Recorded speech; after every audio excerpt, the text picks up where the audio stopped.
This past week, I had the pleasure of interviewing a man named Gary John Bishop. And if you're not familiar with Gary John Bishop, he's the author of two very great books. The first one is Unfuck Yourself. The second one is Stop Doing That Shit. Great titles, right? But he brought something up during the conversation that I think we need to address here. And that is that if you don't fix your problems, if you don't fix the shit that's going on inside of your head, it doesn't matter how much money you make, how much success you obtain, how much fame you get. You are going to put yourself into a situation where you're going to start sabotaging yourself, to where you are going to constantly throw a grenade on anything that you've accomplished.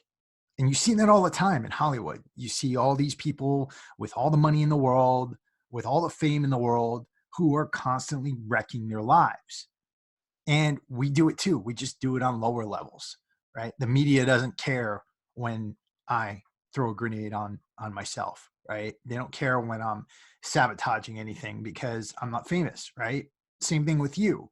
But we do it over and over and over again. And this is something that tends to hold us back. And it emanates from a lot of the stories we tell ourselves about us, about the world, and about life, right? It emanates from our feelings about those three things.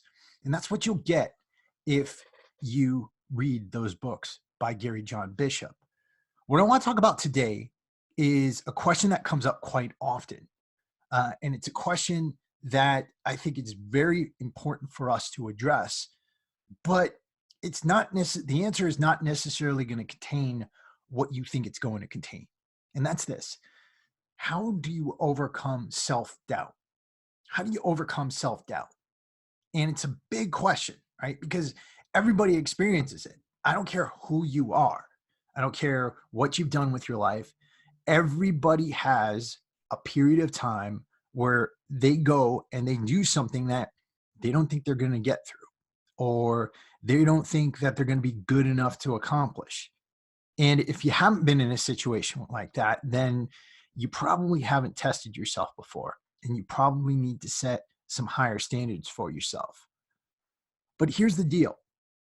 What I think a lot of people think is that there's some sort of trick or some sort of thing that you can do that is immediately going to take away the self-doubt. And what I want to tell you is this, and I'm nobody big, but I experience self-doubt every single day. I have self-doubt centered around this podcast, right? I can't tell you the number of times that I've sat here, tried to record a show, thought that I sounded completely stupid, erased the whole thing, and then re-record it, right? I've wasted hours here doing that. I can tell you that up front. I can't tell you the amount of times as an entrepreneur I have worked on a product, thought that it wasn't going to sell and that nobody was going to like it, and then tanked the whole thing, put it on hold for 6 months, and then came back to it, put it out there, and then guess what? It sold, right? I can't tell you the amount of ideas that I've sat on and waited on for years. This podcast is another example of that. Again, I waited years to start a podcast because I didn't think that I had the right tools, or I didn't have the right resources, or that it wasn't the right time. All of these are examples of self-doubt, and every single one of us goes through them. But how do you overcome it? How does anybody do anything if everybody has self-doubt? And this is the biggest thing that you need to understand. Self-doubt comes about because we keep it in our heads, right? We keep it in our heads. Rather than going out and actually acting, we sit there and we think about what we're supposed to do. We think about the thing ahead of us. I'll give you another example of this. Whenever I am going to go to jujitsu practice, I will sit here. It'll be toward the end of my day of work, and my jujitsu practice starts at 7:15 p.m. on Mondays, Wednesdays, and Fridays. And so I'll sit here And then it'll be around 6:30, and I'll start thinking to myself, "Oh man, do I really want to go? I'm probably going to be tired. I'm probably going to be sore. I'm not going to be able to sleep at night because my heart rate is going to go so fast. And then I still got to cook dinner, and maybe I just want to stay home and spend some time with Shauna." And then 6:45 will come, and I'll keep telling myself that story, and then 7 p.m. will come, and I'll be like, you know what? Let me just go do it. Let me just get out the door, go to the car, put on the gi, head to practice. And then I'll drive all the way to the jujitsu school. I'll sit outside for a couple of minutes. I'll be like, well, maybe they're not in there, right? Maybe coach canceled practice and I didn't know it. So I'll go and I'll look at my schedule and be like, nope, didn't cancel practice. So I guess I'm going to go in there. And I'll sit there and I'll be like, oh man, why am I doing this? And I'll go in, and then practice will start. I'll have a great time. I'll get a sweat on, and yeah, jujitsu's hard, right? I mean, I get choked out a bunch. I get arm barred. I get Khmer'd, all that stuff. But after practice, I always feel great. I always feel like I had such a great time, and I'm energized, and I come home and I get great sleep. And then I wake up in the morning and I feel so good about myself that I went to practice that day. Right. And essentially what happens there is that I'm thinking about it. Right. And it's almost like the part before I'm actually taking action is worse than the actual practice itself. Right. Just thinking about practice is worse than the actual practice and what you got to go through there. And that's what we do to ourselves in our lives, right? You think about something, you think about how hard it's going to be, you think about all the things that you need to do, and you think about the long road ahead. But once you start taking action, that's what takes the self-doubt away. A lot of this audience has been to boot camp, whether you were in the Marine Corps, whether you were in the Army, the Navy, or the Air Force, right? Or the Coast Guard. And the worst part about boot camp for me was the day before, the day before, because I'm sitting at home and I'm so nervous, and I'm like looking at my mom. I'm like, I'm going to miss my mom.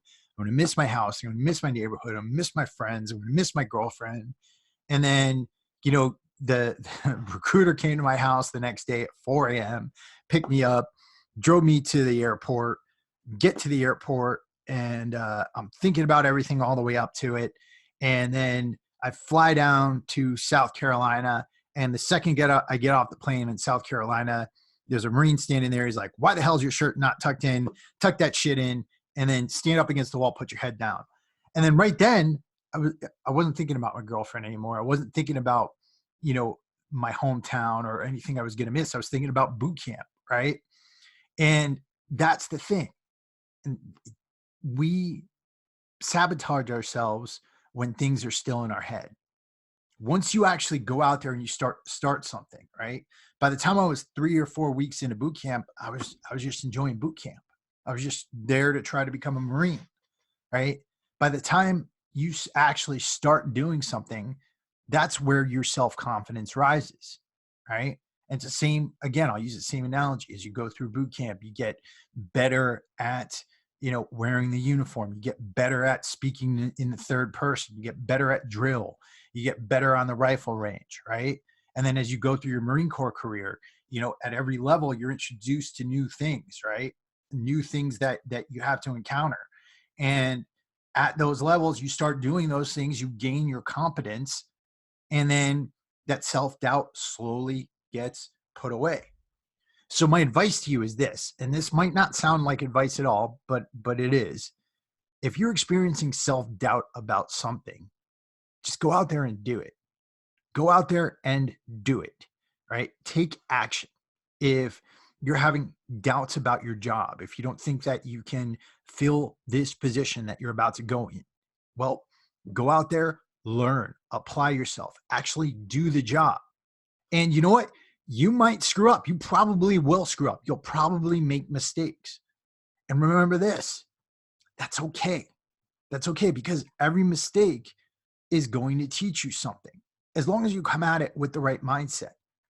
If you're sitting there and you're saying, well, I tried my hardest on this and I didn't really make a mistake. And if you can't take criticism, that's one thing. But if you come into it with the mindset, the white belt mindset, right? That's in jujitsu, when you start out, you get a white belt, right? And you're getting choked out, you're getting armbarred, all this stuff. But if you're humble and you learn why you're getting choked out, why you're getting armbarred, and you keep practicing and you don't let that get in your way, then slowly you're getting better at it, right? It's the same thing with life. Anything that you do, you're going to get choked out. You're going to get dust kicked up in your face, right? You're going to fall on your face many times, over and over and over again. You are going to fail, right? Be okay with that, because every failure is an opportunity to get better. Every obstacle you face is an opportunity to come up with a solution that is going to make your life better. That's going to bring you closer to that person that you want to be. And that doesn't mean that self-doubt is going to go away, because it's not. You're going to still have those doubts in your head about what you can do every level. As long as you're improving, you're going to get self-doubt, right? As long as you're growing, you're going to get self-doubt. But as long as you're taking action, that is what's going to erase the self-doubt. Not immediately, but slowly. You are going to gain more confidence. You are going to gain more sure footing in the positions you're trying to cover. And you're going to get better and stronger as a person, right? So that's my advice on how to overcome self-doubt. It's not about overcoming it. It's about taking action in the face of it. Now, first off, for those of you who are new to this podcast, this is the Warrior Soul Podcast, and my name is Chris Albert. Now, normally when I'm here, I'm talking to somebody who is a lot smarter, a lot more accomplished, a lot more, I guess you could say, famous and more notable than I am. People like Gary John Bishop, people like Robert Greene, people like Grant Cardone, can't pronounce his name, but great dude. People like Les Stroud, Donnie O'Malley, Vincent Vargas, Nick Koumalatos, you name it, we've had them here on this show. The whole mission behind this show is to empower U.S. military veterans to live their absolute best lives. We do that by delivering tools, tactics, strategies, and ideas. And the reason why I get guests like that on is because I don't have all the answers. I'm just a normal guy, just like you guys. And I have screwed up over and over and over again. I've failed over and over and over again. I'm not some guy who's going to sit here, pretend like I'm a baller, driving around in my Benz or whatever the hell else people are driving around in these days. I'm just a normal dude who's trying to make it just like you guys. So I'm going out to try to search answers for you. I publish 3 times a week. Mondays are normally interviews. Wednesdays, I'm either doing a Warrior Notes edition like this, is where I'm coming on and giving you my thoughts about a subject, or I'm doing an Ask Me Anything. That's where I am answering questions about any subject that the audience brings up to me. Where do I get those questions? I get them from our private Facebook group, the Warrior Soul Agoge Empowerment and Resilience Group. And you can join that. It's free to join. Anybody can come on. And on Fridays, it's either an interview or I'm doing a second Warrior Notes. All right. But 3 times a week, check us out. If you like this podcast, here's the deal. I don't ask for anything in return. I don't make much money for doing this. All I really ask is that you guys go out and spread the word. My mission here is to help veterans and anybody else who's willing to listen, right? That I don't care if I get rich off of this. I just want more people to get access to this information. So all I'm asking of you is, if you like what we have to say, please head out there to iTunes and write us a written rating and review and share these episodes out. And if you're not listening on iTunes, that's okay. Write us a review wherever you are at. That helps us so much. All right. And if you're on YouTube, share the video out, put a comment below. I will answer. I try to answer every comment I can. So that is that as far as the podcast goes.